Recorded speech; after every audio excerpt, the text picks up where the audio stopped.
Hello guys, কী অবস্থা সবার? আজকে 10 আগস্ট মাস্ক এম্পেয়ার বা এক্স এম্পেয়ারে স্টক এক্সচেঞ্জ ইনভেস্টমেন্ট থেকে স্টক এক্সচেঞ্জে কোন কার্ডগুলো ইনভেস্ট করবেন সেটি দেখিয়ে দিচ্ছি। তো গাইস, প্রথম যে কার্ডটি এখানে আপনি ইনভেস্ট করবেন সেটা হচ্ছে, নিচের দিকে যাবেন, রিয়েল এস্টেট ইন নাইজেরিয়া, এটাতে দিবেন। আইল বি লাকিতে দিবেন। দেখুন সাথে সাথে এটা থেকে প্রফিট হয়ে গেছে, এখান থেকে প্রফিট হয়েছে 51%।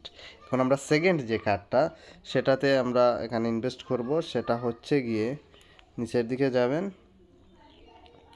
নিচে এখানে দেখুন স্পেস কোম্পানিজ নামে একটা কার্ড আছে, হাই রিস্ক লেখা আছে এখানে।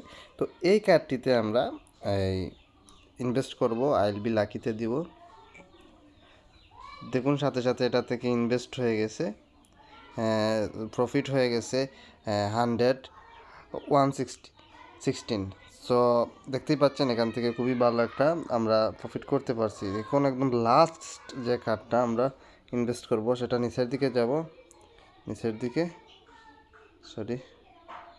এই কার্ডটা আমরা এই নিচে যাব, নিচে নিচে এখানে দেখুন ইলেকট্রিক্স বিরাকেল ম্যানুফ্যাকচার্স নামে একটা কার্ড আছে, এই কার্ডে আমরা ইনভেস্ট করব। দেখুন সাথে সাথে এখান থেকে আমাদের প্রফিট হয়ে গেছে পুরোপুরি 100%। তো এইভাবে আপনি আপনার ডেইলি প্রফিট কার্ড কমপ্লিট করে নিতে পারেন। যদি ভিডিওটি ভালো লাগে থাকে অবশ্যই ভিডিওতে লাইক দিবেন আর চ্যানেলটি সাবস্ক্রাইব করবেন। আজকে পর্যন্তই, টাটা।